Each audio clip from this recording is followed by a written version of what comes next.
ఇవాల్టి నుంచి పార్లమెంటు వర్షాకాల సమావేశాలు ప్రారంభం కానున్నాయి. ఈ సందర్భంగా ఇవాళ ఉభయ సభల ముందుకు 2 బిల్లుల్ని ప్రవేశపెట్టనున్నారు. సుప్రీంకోర్టు న్యాయమూర్తుల సంఖ్య పెంపు బిల్లును ప్రవేశపెట్టనుంది కేంద్రం. సుప్రీంకోర్టు న్యాయమూర్తుల సంఖ్యను 33 నుంచి 37కు పెంచుతూ బిల్లు తయారు చేసింది. వందే మాత్రం గేయానికి జాతీయ గీతం హోదా కల్పిస్తూ బిల్లును ఉభయ సభల్లో కేంద్ర హోంమంత్రి అమిత్ షా ప్రవేశపెట్టనున్నారు.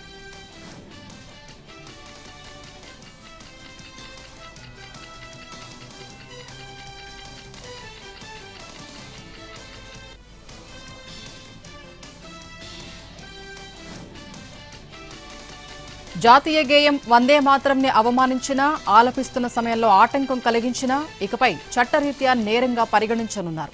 ఈ మేరకు పార్లమెంటులో బిల్లును ప్రవేశపెట్టేందుకు కేంద్ర ప్రభుత్వం సిద్దమైంది.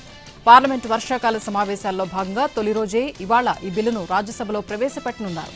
The prevention of insult to national honour సవరణ 2026 బిల్లును కేంద్ర హోంమంత్రి అమిత్ షా ప్రవేశపెట్టే అవకాశం ఉంది.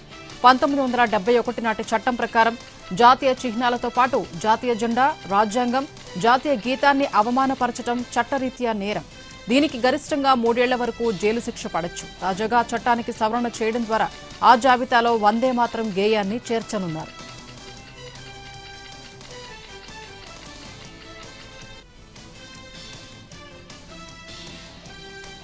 ఇవాళ నిర్వహించిన పార్లమెంటు మార్చిను విజయవంతం చేయాలని పర్యావరణ ఉద్యమకారుడు సోనం వాంగ్చుక్ తన మద్దతుదారులకు పిలుపునిచ్చారు. తనను ఆసుపత్రిలో అక్రమంగా నిర్బంధించారని ఆయన ఆక్షేపించారు. ఢిల్లీలోని జంతర్ మంతర్లో 21 రోజులుగా చేపట్టిన నిరాహార దీక్షను భగ్నం చేసిన పోలీసులు ఆయన్ని ఆసుపత్రిలో చేర్చారు. ఈ క్రమంలో తెల్ల కాగితంపై వాంగ్చుక్ రాసిన సందేశాన్ని భార్య గీతాంజలి ఆయన ఎక్స్ ఖాతాలో పోస్ట్ చేశారు. కాక్రోచ్ జనతా పార్టీ ఇవాళ చేపట్టదలిచిన నిరసన ర్యాలీలో పాల్గొనాలని మద్దతుదారుల్ని వాంగ్చుక్ కోరారు. తన నిరాహార దీక్ష గాని, కాక్రోచ్ జనతా పార్టీ చేపట్టనున్న పార్లమెంటు మార్చ్ గాని అన్యాయం నుంచి విముక్తి కోసమేనని ఆయన చెప్పుకొచ్చారు.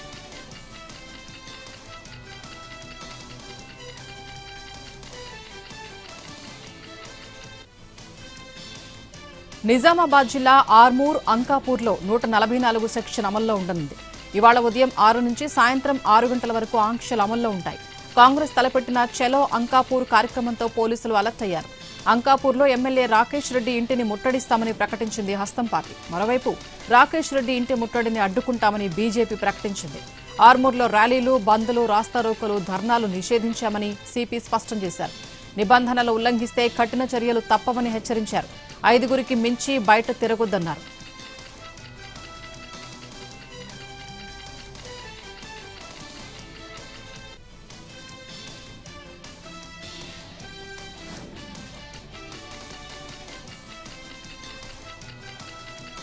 పదవుల కోసం గాంధీ భవన్ కు వచ్చే వారికి అపాయింట్మెంట్లు ఇవ్వొద్దని ముఖ్యమంత్రి రేవంత్ రెడ్డి పార్టీ ముఖ్య నేతలకు సూచించారు.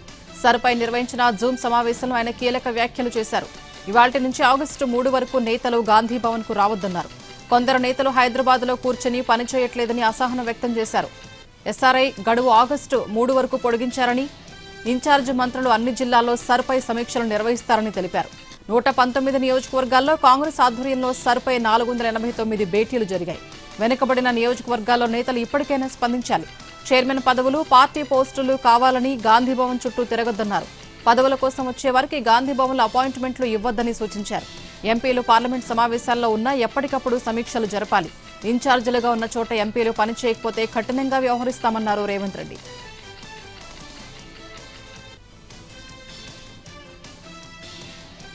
సాగునీటి సంస్థల ఆర్థిక బలోపేతానికి చేపట్టాల్సిన కార్యాచరణపై మంత్రి ఉత్తమ్ కుమార్ రెడ్డి అధ్యక్షతన ప్రత్యేక సమీక్షా సమావేశం జరిగింది.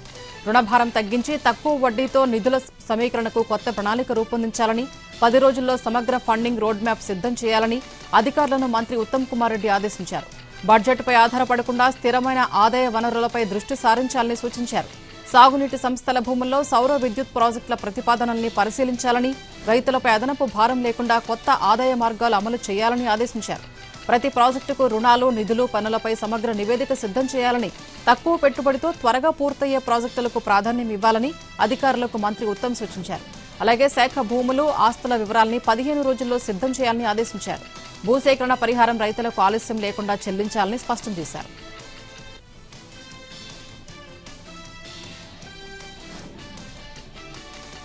రామాయపట్నం పోర్టు భవితవ్యంపై వైసీపీ అధినేత వైఎస్ జగన్ ఎక్స్ లో పోస్ట్ పెట్టారు. ఇది మీరు చేసే అభివృద్ధా లేక భారీ స్కామా అంటూ ఫైర్ అయ్యారు. రాష్ట్రానికి 3,500 కోట్ల ఆర్థిక భారం మిగల్చడం ఎలాంటి అభివృద్ధి అంటూ ఎక్స్లో పోస్ట్ పెట్టారు. పోర్టు అభివృద్ధితో రాష్ట్రానికి భారీ పెట్టుబడులు వచ్చాయని, వైసీపీ హయాంలో 3 పోర్టుల పనులు వేగంగా జరిగాయని గుర్తు చేశారు. భూసేకరణ, అనుమతులు, ఫైనాన్షియల్ క్లోజర్ పూర్తి చేశామని తెలిపారు. రామాయపట్నం పోర్టుతో భారీ పరిశ్రమలకు ఊతమిచ్చామని స్పష్టం చేశారు. బీపీసీఎల్ 1,00,000 కోట్ల రిఫైనరీకి పోర్టే ప్రధాన బలమని వ్యాఖ్యానించారు. ఇండోసోల్ సోలార్ గిగా ప్లాంట్కు రామాయపట్నం కీలకమని తెలిపారు ఆయన.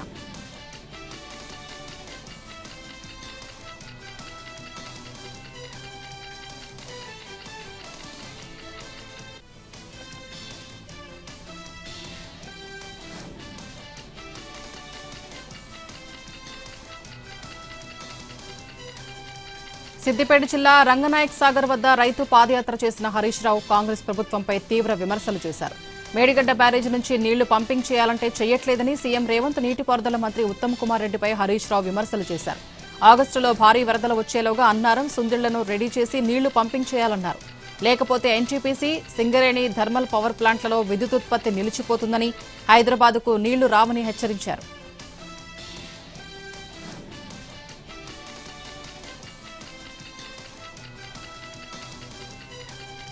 తెలంగాణ ఎల్నినో ప్రభావం నేపథ్యంలో ప్రభుత్వం కీలక నిర్ణయం తీసుకుంది. ప్రతి జిల్లాలో ఒక కమాండ్ కంట్రోల్ రూమ్ను ఏర్పాటు చేయనున్నట్టు మంత్రి శ్రీధర్బాబు తెలిపారు. రైతులకు ఇబ్బందులు తలెత్తకుండా ప్రత్యామ్నాయ పంటల ప్రణాళికను అమలు చేస్తామని, భూగర్భ జలాల పరిరక్షణ కోసం ప్రత్యేక అధికారిని నియమించినట్లు వెల్లడించారు. సాగునీటి విషయంలో ప్రభుత్వానికి ఎలాంటి భేషజాలు లేవని, ఎన్డీఎస్సీ అనుమతి లభిస్తేనే మేడిగడ్డ, కన్నేపల్లి పంప్ హౌజుల నుంచి నీటిని ఎత్తిపోస్తామన్నారు.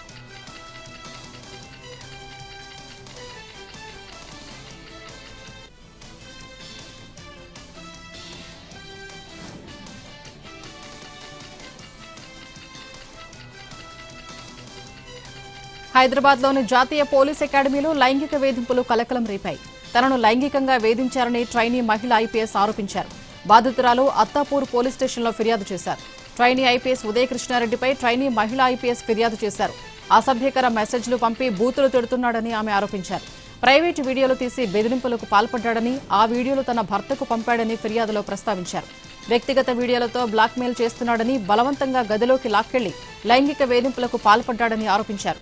దీంతో ట్రైనీ ఐపీఎస్ ఉదయ కృష్ణారెడ్డిపై కేసు నమోదు చేసి దర్యాప్తు చేపట్టారు అత్తాపూర్ పోలీసులు. శివరాంపల్లిలోని జాతీయ పోలీస్ అకాడమీలో ప్రస్తుతం మహిళా ఐపీఎస్ శిక్షణ పొందుతున్నారు. జూన్ 23 నుంచి ట్రైనీ ఉదయ కృష్ణారెడ్డి వాట్సాప్లో లైంగిక వేధింపులకు గురిచేసే మెసేజ్లు పంపడంతో పాటు అకాడమీలో ఇతర ట్రైనీల సమక్షంలో అసభ్యకర వ్యాఖ్యలు చేసినట్లు బాధితురాలు ఆరోపించారు.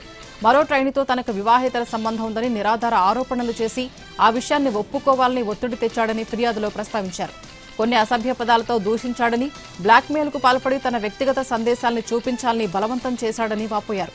ఈ నెల 8న తన మొబైల్ ఫోన్ను బలవంతంగా తీసుకెళ్లి దాని పాస్వర్డ్ చెప్పేలా ఒత్తిడి చేశాడని ఆరోపించారు.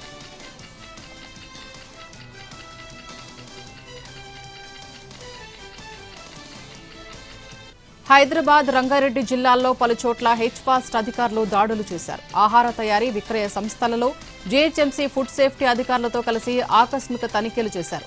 అపరిశుభ్ర వాతావరణంలో ఆహార పదార్థాల తయారీ, నిల్వపై అధికారులు తీవ్ర ఆగ్రహం వ్యక్తం చేశారు. ఎక్స్పైరీ, నకిలీ బ్రాండ్ ఆహార ఉత్పత్తులతో పాటు వాడిన నూనెను మళ్లీ వినియోగిస్తున్నట్లు గుర్తించారు. మొత్తం 6 చోట్ల దాడులు చేసి 6గురిని అదుపులోకి తీసుకున్నారు హెచ్ఫాస్ట్ అధికారులు. బహదూర్పురాలోని వంట నూనె, బాస్మతి బియ్యం ప్రాసెసింగ్ యూనిట్, కేఓపీ ఆప్రోటెక్, కిషన్ బాగ్లోని స్నాజీ ఐస్ క్రీమ్ యూనిట్, మైలార్గడ్డలోని 2 నమ్కీన్స్ తయారీ యూనిట్లలో తనిఖీలు చేశారు. మల్కాజ్గిరిలోని ఎస్ఎస్ బేకరీ, బేగం బజార్లోని MM kirana and dry fruits స్టోర్లోనూ ఆహార పదార్థాల్ని పరిశీలించారు. వాడిన వంట నూనె, కృత్రిమ రంగులు, ఎక్స్పైరీ ఫుడ్ ప్రొడక్ట్స్ ను సీజ్ చేశారు. ల్యాబ్కు శాంపిల్స్ ను పంపారు.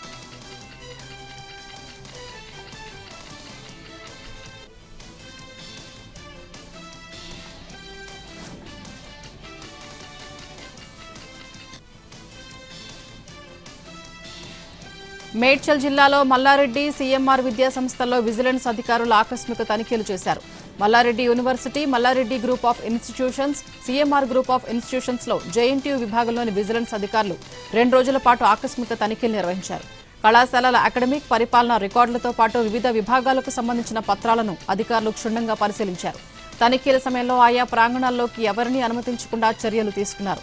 విద్యార్థులు, బోధనేతర సిబ్బందికి సంబంధించిన వివరాలను కూడా సేకరించారు. అయితే ఈ తనిఖీలకు గల కారణాలపై జేఎన్టీయూహెచ్ అధికారులు ఇప్పటివరకు ఎలాంటి అధికారిక ప్రకటన చేయలేదు.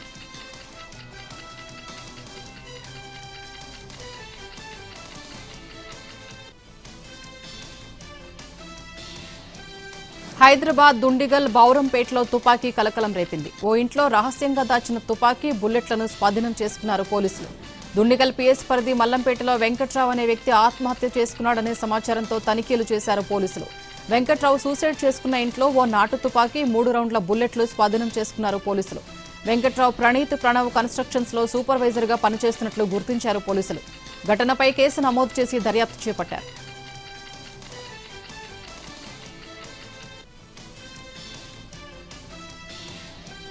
గోల్కొండ కోటపై జగదాంబిక మహంకాళి అమ్మవారి బోనాల ఉత్సవాలు ఘనంగా జరిగాయి. బోనాలు సమర్పించేందుకు పెద్ద సంఖ్యలో భక్తులు తరలి వెళ్లారు. శివసత్తుల పూనకాలు డప్పు చప్పుళ్ల నడుమ బోనాల్ని పెట్టారు.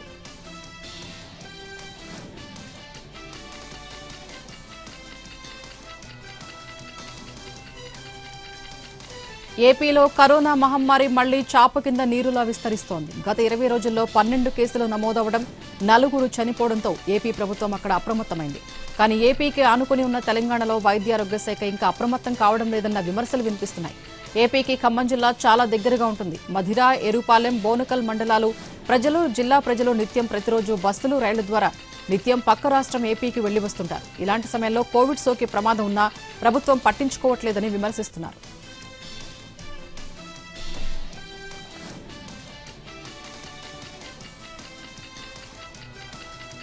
మైనింగ్ కు వ్యతిరేకంగా ఈ నెల 21న చెలో పంచదారకు పిలుపు ఇచ్చామన్నారు వైసీపీ మాజీ మంత్రి గుడివాడ అమర్నాథ్. కూటమి ప్రభుత్వంలో విశాఖ జిల్లాలో ప్రతి కొండను గుండు చేస్తున్నారని మండిపడ్డారు.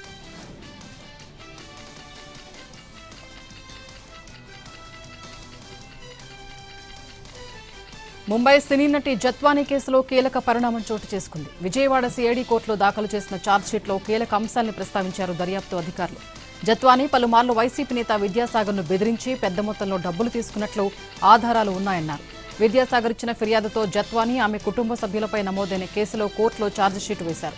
ఇబ్రహీంపట్నం స్టేషన్లో 2024 ఫిబ్రవరిలో విద్యాసాగర్ ఫిర్యాదుతో కేసు నమోదు చేశారు. ఇందులో నిందితులుగా కాదంబరి జత్వానీ A1గా, ఆమె తల్లి ఆశా జత్వానీ A2గా, తండ్రి నరేంద్ర కుమార్ A3గా, సోదరుడు అంబరీష్ A4గా ఉన్నారు. ఈ కేసులో ఐపీఎస్ అధికారులు PSR Kanthi Rana, Vishal Gunni, ACP Hanumantha Rao, CI సత్యనారాయణపై సస్పెన్షన్ వేటు వేశారు. కూటమి ప్రభుత్వం వచ్చాక ఈ కేసును సీఐడీకి బదిలీ చేశారు. ఈ కేసులో సీఐడీ ముందు వేసిన ఛార్జిషీట్లో లోపాలని సరిదిద్ది తిరిగి దాఖలు చేయాలని కోర్టు ఆదేశించింది. దీంతో మళ్లీ ఛార్జిషీట్ దాఖలు చేశారు.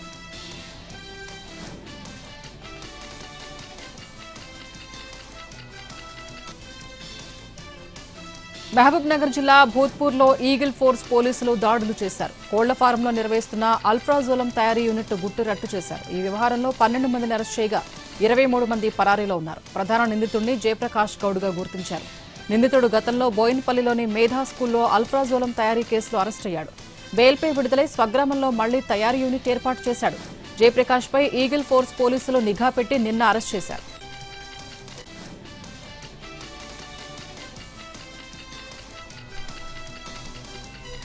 శంషాబాద్ ఎయిర్పోర్టు సమీపంలోని బహదూర్గూడ భూముల వ్యవహారంలో జరిగిన ఆందోళన నేపథ్యంలో పలువురిపై పోలీసులు కేసులు నమోదు చేశారు. మహిళలు, స్థానిక రైతులు, బీఆర్ఎస్, బీజేపీ నేతలతో పాటు 36 మందిపై కేసులు పెట్టారు. వీరిలో పటోళ్ల కార్తీక్ రెడ్డి, పంతంగి భూపాల్ రెడ్డి, మహేందర్, కోలన్ ప్రదీప్ రెడ్డి ఉన్నారు. ప్రభుత్వ విధులకు ఆటంకం కలిగించినందుకు కేసులు నమోదు చేశారు. విమానాశ్రయానికి ఓఆర్ఆర్కు మధ్య బహదూర్గూడలో సర్వే నెంబర్ 62లో 500 ఎకరాలు, సర్వే నెంబర్ 28లో 150 ఎకరాల ప్రభుత్వ భూములున్నాయి. ఏళ్లుగా స్థానికులు వాటిని సాగు చేసుకుంటున్నారు. బుల్లెట్ రైలు, ఆర్టీసీ బస్సు ప్రాజెక్టుల కోసం రాష్ట్ర ప్రభుత్వం ఈ భూముల్ని స్వాధీనం చేసుకునేందుకు సిద్దమైందనే సమాచారంతో కొన్ని రోజులుగా రైతులు గ్రామం వద్ద దీక్ష చేపట్టారు. కంచె నిర్మాణాన్ని వారు అడ్డుకుంటారనే ఉద్దేశంతో హైడ్రా పోలీసు బందోబస్తుతో శనివారం వేకువజామున రంగప్రవేశం చేసింది. ఆందోళనకారులు పోలీసులపై కారం చల్లి కుర్చీలు విసిరారు. దీంతో పరిస్థితి ఉద్రిక్తంగా మారింది. ఈ పరిణామాల నేపథ్యంలో పలువురిపై పోలీసులు కేసులు నమోదు చేశారు.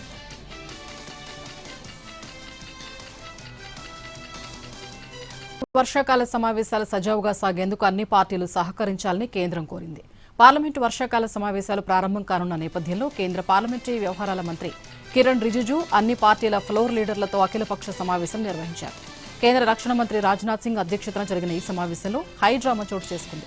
సమావేశం నుంచి విపక్షాలు వాకౌట్ చేశాయి. తృణమూల్ కాంగ్రెస్ తిరుగుబాటు ఎంపీల్ని, సస్పెండ్ అయిన ఎంపీలను అఖిలపక్షం భేటీకి ఆహ్వానించడాన్ని ఆ పార్టీతో పాటు విపక్షాలు తప్పుపట్టాయి. తిరుగుబాటు ఎంపీలకు లోక్సభలో ప్రత్యేకంగా సీటింగ్ ఏర్పాటు చేయడం, స్పీకర్ వద్ద అనర్హత పిటిషన్లు ఇంకా పెండింగ్లో ఉండగానే వారికి గుర్తింపు కల్పించేలా వ్యవహరించడంపై మండిపడ్డాయి.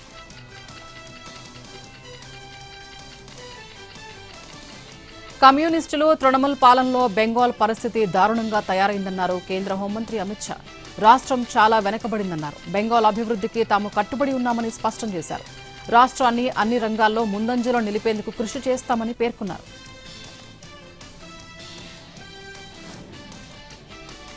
అయోధ్య రామమందిర ట్రస్ట్ ఆర్థిక వ్యవహారాలపై స్వతంత్ర దర్యాప్తు జరపాలని ప్రధాని మోదీకి కాంగ్రెస్ అధ్యక్షుడు ఖర్గే, ఎల్ఓపీ రాహుల్ లేఖ రాశారు. భక్తులు సమర్పించిన విరాళాల దుర్వినియోగం జరిగిందన్న ఆరోపణలపై ప్రధాని మౌనం అంగీకారయోగ్యం కాదని వారు విమర్శించారు. జూలై 18న రాసిన సంయుక్త లేఖను ఖర్గే ఎక్స్లో పంచుకున్నారు. భక్తులు తమ కష్టార్జిత ధనాన్ని విశ్వాసంతో సమర్పించారన్నారు. విరాళాల దోపిడీ ఆరోపణలతో వారు మోసపోయిన భావనలో ఉన్నారని పేర్కొన్నారు.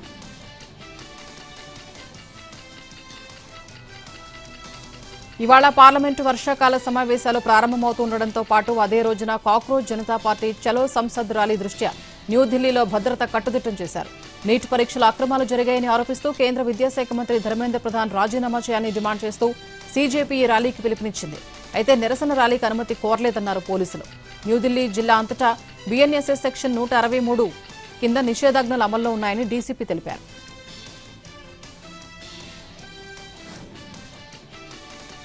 బీహార్లోని సీతామర్హి జిల్లాలో ఘోర ప్రమాదం జరిగింది.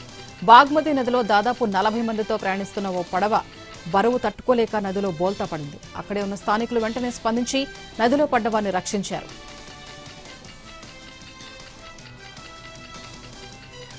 నాగాలాండ్ను భారీ వర్షాలు ముంచెత్తుతున్నాయి. వీటి కారణంగా మోన్ జిల్లాలోని పలు ప్రాంతాల్లో కొండ చర్యలు విరిగిపడ్డాయి. ఈ ఘటనలో 8 మంది మృతి చెందారు. మరో 12 మందికి గాయాలయ్యాయి. 10 నుంచి 15 ఇళ్లు దెబ్బతినగా శిథిలాల కింద మరింత మంది ఉండవచ్చని భావిస్తున్నారు.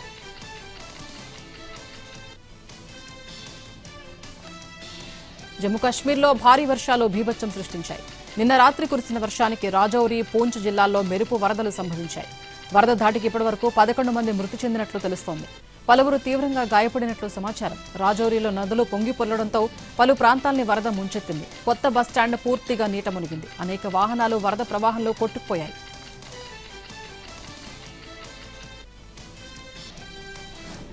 రాష్ట్రపతి ద్రౌపది ముర్ము వారం రోజుల విదేశీ పర్యటనకు బయలుదేరారు. తూర్పు ఐరోపాలోని మాల్డోవా, నార్త్ మాసిడోనియా, రొమానియా దేశాల్లో ఆమె పర్యటించనున్నారు. భారత రాష్ట్రపతి మాల్డోవా, నార్త్ మాసిడోనియాలకు వెళ్లడం ఇదే తొలిసారి కావటం ఈ పర్యటనకు చారిత్రక ప్రాధాన్యాన్ని ఇచ్చింది.